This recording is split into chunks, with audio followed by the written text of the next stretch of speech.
ఉద్యమ నాయకుడు కల్లిగీత కార్మిక సంఘం రాష్ట్ర అధ్యక్షులు ఎంవి రమణ గారిని కూడా వేదిక మీదకి ఆహ్వానిస్తూ ఉన్నాం. అదేవిధంగా పెద్దలు గౌడ కల్లిగీత ఉద్యమ నాయకుడు ఐక్య సాధన సమితి రాష్ట్ర అధ్యక్షులు అంబాల నారాయణ గౌడ్ గారిని వేదిక మీదకి ఆహ్వానిస్తూ ఉన్నాం. అదేవిధంగా సోదరులు పాతికేలుగా ఉద్యమాన్ని నడిపిస్తున్నటువంటి సర్వాయి పాపన్న మోకుదెబ్బ రాష్ట్ర అధ్యక్షులు సోదరుడు జక్క వీరస్వామి గౌడ్ గారిని కూడా వేదిక మీదకి ఆహ్వానిస్తూ ఉన్నాం. ఉన్నటువంటి అన్ని గౌడ కల్లిగీత సంఘాల రాష్ట్ర అధ్యక్షులు, ప్రధాన కార్యదర్శులు, రాష్ట్ర నాయకత్వంతో అదేవిధంగా ఉద్యమ నాయకులకి, శక్తులకి, వ్యక్తులకి, గౌడ సంఘాల రాష్ట్ర వివిధ స్థాయిలో ఉన్న పెద్దలందరికీ ఈ సందర్భంగా నూతన సంవత్సర శుభాకాంక్షలు. అదేవిధంగా సమావేశానికి వచ్చిన అతిథులందరికీ కూడా ఉద్యమ నమస్కారం. సమావేశానికి ప్రధానంగా మన సీనన్న వస్తున్నాడు. మన మాజీ మంత్రి శ్రీనివాస్ గౌడ్ గారు కూడా ముఖ్య అతిథిగా చేస్తున్నారు. అదేవిధంగా 2 నిమిషాల్లో ఉంటున్నారు. మనం కార్యక్రమం మొదలు పెడదాము. ఈ సమావేశానికి పెద్దలు, గౌరవనీయులు తెలంగాణ గౌడ కల్లిగీత సంఘాల సమన్వయ కమిటీ రాష్ట్ర చైర్మన్ అన్న బాలగోని బాలరాజు గౌడ్ గారిని వేదిక మీదకి సాధారణంగా ఆహ్వానిస్తూ ఉన్నాం. అదే జనం సంఖ్య రీత్యా చూసిన 30-40 లక్షలు ఉన్న ప్రభుత్వం 24-25 లక్షలకే లెక్కలు తీసినప్పటికీ ఈ రాష్ట్రంలో కల్లిగీత సొసైటీలు, టీఎఫ్టీలు 8,000కు పైగా ఉన్నాయి. 5,000 సొసైటీలు, 3,000 టీఎఫ్టీలు, రాష్ట్ర వ్యాప్తంగా 5,500కు పైగా ఉన్నాయి. 2,25,000 మంది సభ్యులు అధికారికంగా ఉన్నారని చెప్పేసి ఎక్సైజ్ శాఖ వాళ్ళు చెప్తా ఉన్నా, సభ్యత్వం లేకపోయినా అనధికారికంగా కూడా ఒక 5 లక్షల మంది కల్లిగీత వృత్తిలో నిత్యం పనిచేస్తూ బ్రతుకుతూ ఉన్నారు. రాష్ట్రంలో ఆ వృత్తి మీద 10-12 లక్షల మంది కుటుంబాలు జీవనోపాధి కొనసాగుతున్న క్రమంలో ఎన్నో పార్టీలు, ఎన్నో ప్రభుత్వాలు వచ్చినప్పటికీ ప్రత్యేకంగా కల్లిగీత వృత్తిని ఒక సమగ్రమైన పాలసీ, సమగ్రమైన చట్టం, సమగ్రమైన సంపూర్ణ న్యాయ ఏది జరగనందున దానికి సంబంధించి గత 2 సంవత్సరాలుగా కూడా ఇవాళ మనం చూస్తూ ఉన్నాం. గత ప్రభుత్వము ఆ సమయంలో మనం కొన్ని పోరాటాల ద్వారా ఆ రోజు మంత్రిగా ఉన్నటువంటి మన సీనన్న కావచ్చు, పద్మారావు అన్న కావచ్చు, స్వామిగౌడ్ అన్న కావచ్చు, వారి చొరవతో ఆ ప్రభుత్వంలో సర్వాయి పాపన్న పేరు మీద జయంతి ఉత్సవాలు జరపడం కావచ్చు, ఆత్మగౌరవం వేదికగా 5 ఎకరాలు కోకాపేటలో భూమి కేటాయించడం కావచ్చు, సర్వాయి పాపన్న విగ్రహాన్ని పెట్టాలి ట్యాంక్ బండ్ మీద అని చెప్పేసి ఒక 3 కోట్లు విడుదల చేసి ఆ రోజు వేదిక ట్యాంక్ బండ్ మీద తీసుకురావడానికి కృషి చేసిన విధానం కావచ్చు, ఎక్సైజ్ సంబంధించిన బారు, కల్లుగీత మన వైన్ షాపుల్లో గౌడ సోదరులకి 15% రిజర్వేషన్ కూడా కేటాయించడం కావచ్చు, పెండింగ్లో ఎక్స్గ్రేషన్ లేకపోవడము, 5 లక్షల ఎక్స్గ్రేషన్ ఇవ్వడంలో కావచ్చు, ఎప్పటికప్పుడు కొంత ప్రయత్నం చేయడం వల్ల కొంత కల్లిగీత వృత్తి మీద కూడా దాడులు కూడా జరగలేని కొంచెం కాపాడుకుంటూ వచ్చినాం. కాబట్టి ఈనాడు ఈ ప్రభుత్వం వచ్చిన తర్వాత ఎక్సైజ్ శాఖ మంత్రిగా ఉన్న ఒక వెల్మ ద్వారా ఇవాళ ఒకనాడు సమీక్ష చేయలేని పరిస్థితి. ఈ రాష్ట్రంలో కల్లిగీత సంఘాలను పిలిచిన సందర్భం లేదు. అదేవిధంగా వీళ్ళు అధికారంలోకి వచ్చిన తర్వాత కాంగ్రెస్ పార్టీ ఇవన్నీ చేస్తామని మాట ఇచ్చి మేనిఫెస్టోలో పెట్టి అమలు చేస్తామని చెప్పినా కూడా ఎక్కడ చేయలేదు. కాబట్టి అందుకని రాష్ట్రంలో సంఘాలు కూడా మీరు పెద్దలు వివిధ స్థాయిలో మీ శక్తి మేరకు మీ పోరాట పటిమను ఎప్పటికప్పుడు ప్రదర్శిస్తూ వాళ్ళ రమణన్న నాయకత్వంలో సూర్యాపేటలో కావచ్చు, గోపావాళ్ళు నిన్న కావచ్చు, రకరకాల వాళ్ళ జయగౌడ ఉద్యమాలు కావచ్చు, లేకపోతే జక్క వీరస్వామిలో కావచ్చు, పటేల్ వెంకటేష్ గౌడ్ కావచ్చు, ఎవరైనా సరే మీరు మీ స్థాయిలో మనము సంఘాలుగా ఏదైతే చేస్తూ ఉన్నామో సంఘాల ఐక్యం లేవని చెప్పేసి సంఘాలు ఇన్ని సంఘాలని చెప్పేసి బయట మాట్లాడుతూ ఉన్నారు. మనం కరెక్ట్గానే ఉన్నాం. మనం ఏ వచ్చినా ఇష్యూ వచ్చినప్పుడు మనం ఒక వేదిక మీదకి వస్తూ ఉన్నాం.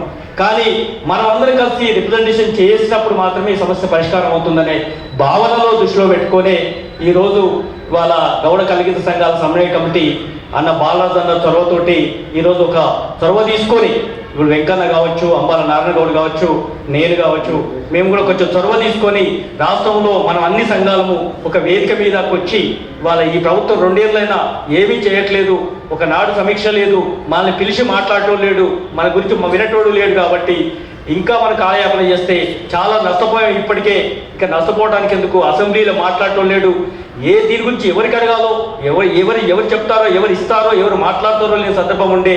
మరి ఒకనాడు సీనన్న మాజీ మంత్రి ఆయన ఇప్పటికీ కూడా మాట్లాడుతూ ఉన్నాడు, చొరవ తీసుకొని చేస్తూ ఉన్నాడు, రకరకాల మనం ఉద్యమాలు చేస్తూ ఉన్నాం. ఏ ఇష్యూ వచ్చినా కూడా మనం పోరాటాల ద్వారా సాధించుకుంటా ఉన్నాం. కానీ ప్రభుత్వాలలో చలనం లేదు. కాంగ్రెస్ పార్టీ అధికారం రాకముందు బ్రహ్మాండమైన హామీలు ఇచ్చిన తర్వాత హైదరాబాద్లో దుకాణాలు పోవడం కావచ్చు, లేకపోతే దాడులు చేయడం కావచ్చు, నార్కోటిక్, పోలీసు, ఎన్ఫోర్స్మెంట్, ఎక్సైజ్ ఉండగా కూడా ఇవాళ ఈగల్ అనే టీంతో కూడా దాడులు చేసి రకరకాల మనకు కల్తీ పేరు మీద ముద్రలు వేయడం, ఇవన్నీ మనం చూస్తున్నాం, నిత్యం ఎదుర్కొంటున్న సమస్యలు. కాబట్టి మనం కూడా రాష్ట్ర వ్యాప్తంగా ఉమ్మడి వేదిక ద్వారా వాళ్ళ అన్ని సంఘాలను కలిసి ఒక కార్యాచరణ రూపంలో ముందుకు పోతే బాగుంటుందన్న ఉద్దేశంతో ఈ మధ్య కాలంలో అన్న బాలరాజు అన్న, ఐలి వెంకన్న, నేను, అట్లాగే అంబాల నారాయణగౌడ్ గారు, విజయ్ అన్న, మన ఎంవి రమణన్నతో కూడా సందర్భంలో చర్చించి మిగతా సోదరులందరితో కూడా మనం ఒక వేదిక ద్వారా కొంత కార్యాచరణ తీసుకోవడము, కొన్ని విషయాలు చర్చించి ఒక మన అభిప్రాయాలు షేర్ చేసుకునే విధంగా ఈ సమావేశం ఏర్పాటు చేసుకోవడంలో అనుకోవడంలో భాగంగానే ఇవాళ ఏర్పాటు చేయడం జరిగింది. దానికి సంబంధించి మేము ఈ అభిప్రాయాలు, మన కార్యాచరణ ఎలా ఉంటే బాగుంటుంది, విలువైన సూచనలు, కార్యక్రమ రూపకల్పన, ముందుకు పోవటానికి ఎలా సాధించుకోవడానికో మీ అభిప్రాయాలు చెప్తే బాగుంటుందని ఆశిస్తూ అన్ని గౌడ సంఘాలతోటి సమన్వయ కమిటీ ఆధ్వర్యంలో ముఖ్య అతిథిగా మాజీ మంత్రివర్యులు అన్న శ్రీనివాస్ గౌడ్ నాయకత్వంలో కొన్ని తీర్మానాలు మేము అన్ని గౌడ సంఘాలము, రాష్ట్ర సంఘాలను ప్రకటించబోతూ ఉన్నాం. 2 సంవత్సరాలు ఈ ప్రభుత్వం అధికారంలోకి వచ్చి ఈ 2 సంవత్సరాల కాలంలో ఒకనాడు ఎక్సైజ్ శాఖ మంత్రి గారు మా సమస్యలు పిలిచి మాట్లాడిన దాఖలు లేవు, వినతి పత్రం తీసుకోవడం కూడా జరగలేదు. మేము కల్లిగీత వృత్తి చేస్తూ ఉంటే కల్తీ పేరు మీద దాడులు చేస్తూ ఎన్ఫోర్స్మెంట్, ఈగళ్ళు, నార్కోటిక్, పోలీసు బృందాలను పెట్టి దాడులు చేసి కళ్ళు దుకాణం మూసివేసిన చరిత్ర ఈరోజు కొనసాగుతూ ఉన్నది. సర్వాయి పాపన్న విగ్రహాన్ని ట్యాంక్ మీద పెడతామని చెప్పేసి వారు చెప్పి ముఖ్యమంత్రి హోదాలోనే భూమి పూజ చేసిన ముఖ్యమంత్రి గారు సంవత్సరం గడిచినా కూడా కనీసం అక్కడ ఒక రాయి కూడా వేయలేని పరిస్థితి ఈరోజు కొనసాగుతుంది. తక్షణమే సర్దార్ సర్వాయి పాపన్న విగ్రహాన్ని ప్రతిష్టాపించడానికి కార్యాచరణ రూపొందించి ఆ రోజు 100 అడుగుల విగ్రహాన్ని ఏర్పాటు చేసుకోవాలని మేము అనుకున్నాము. నీవు ఎంత ఇస్తావో కూడా చెప్పకుండానే ఈరోజు దాన్ని ఊసెత్తట్లేదు. కాబట్టి తక్షణమే సర్దార్ సర్వాయి పాపన్న మా ఆత్మగౌరవ బిందువు అయినటువంటి పాపన్న విగ్రహాన్ని అక్కడ ఏర్పాటు చేయాలి.